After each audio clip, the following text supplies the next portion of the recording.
శ్రీకాకుళం జిల్లా సోంపేట మండలం జింకిభద్ర గ్రామంలో విషాదం చోటు చేసుకుంది. పని కోసం వెళ్లిన యువకుడు పరలోకానికి పయనమయ్యాడు. కువైట్లో జరిగిన అగ్ని ప్రమాదంలో సోంపేట మండలం జింకిభద్ర గ్రామానికి చెందిన తామాడ లోకనాథం మృతి చెందాడు. కువైట్లోని మంగర్లో జరిగిన అగ్ని ప్రమాదంలో 49 మంది ప్రాణాలు కోల్పోగా వీరిలో దాదాపు 45 మంది భారతీయులు, 3 ఫిలిప్పీన్ దేశస్థులు మరణించారు.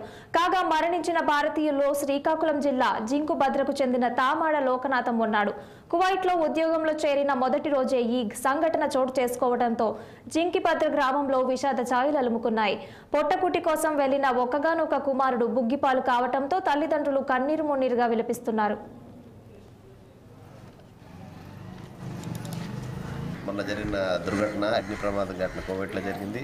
అందులో మా ప్రాంతవాసి అయినటువంటి తామాడ లోకనాథం గారు మరణించడం జరిగింది. ఎందుకంటే చాలా దురదృష్టకరమైన విషయం. ఎందుకంటే ఆయన మొన్నటి వరకు ఊళ్ళోనే ఉన్నట్టున్న వ్యక్తి ఏ రోజైతే అక్కడ చేరుకున్నారో ఆ రోజు ఈ దుర్ఘటన జరగడం, ఆయన అందులో ప్రాణాలు కోల్పోవడం జరిగింది. మరి అది అత్యంత బాధాకరమైన విషయం, విషాదకరమైన విషయం. ఎందుకంటే వాళ్ళ కుటుంబంలో ఆ వ్యక్తి వాళ్ళే ఉపాధి ఉంది.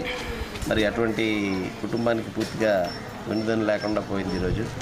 దాని విషయమై మరి అక్కడి నుంచి బాడీ తెప్పించడానికి అని చెప్పి మన ఈరోజు నిన్నటి నుండి ఎంపీ గారితో కోఆర్డినేట్ చేసుకుంటే రామ్మోహన్ రెడ్డి గారు ఎప్పటికప్పుడు మాట్లాడుతున్నారు. వాళ్ళ ఫ్యామిలీ వాళ్ళతో కూడా కాల్లో మాట్లాడడం జరిగింది.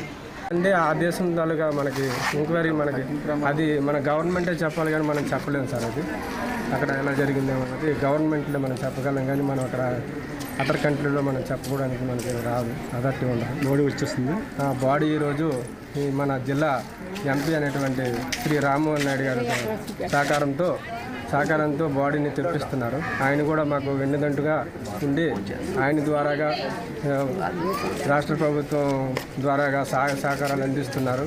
ఆర్థికంగా అన్నిటికీ ఆదుకుంటామని ఆ కుటుంబానికి భరోసా ఇచ్చారు. ఆ తల్లిదండ్రులకి భరోసా ఇచ్చారు. ఆర్థికంగా చాలా ఇబ్బందిగా ఉన్నారని చెప్పి మాకు నిన్నటి నుంచి చాలా మాకు కాల్లో కూడా ఉన్నారు. తర్వాత అతను మేనేజ్మెంటు కార్యవర్గం కూడా ఇంటి దగ్గర పంపించి పూర్తిగా ఉదయం నుంచి ఇప్పటి వరకు ఉండి మాకు సహాయం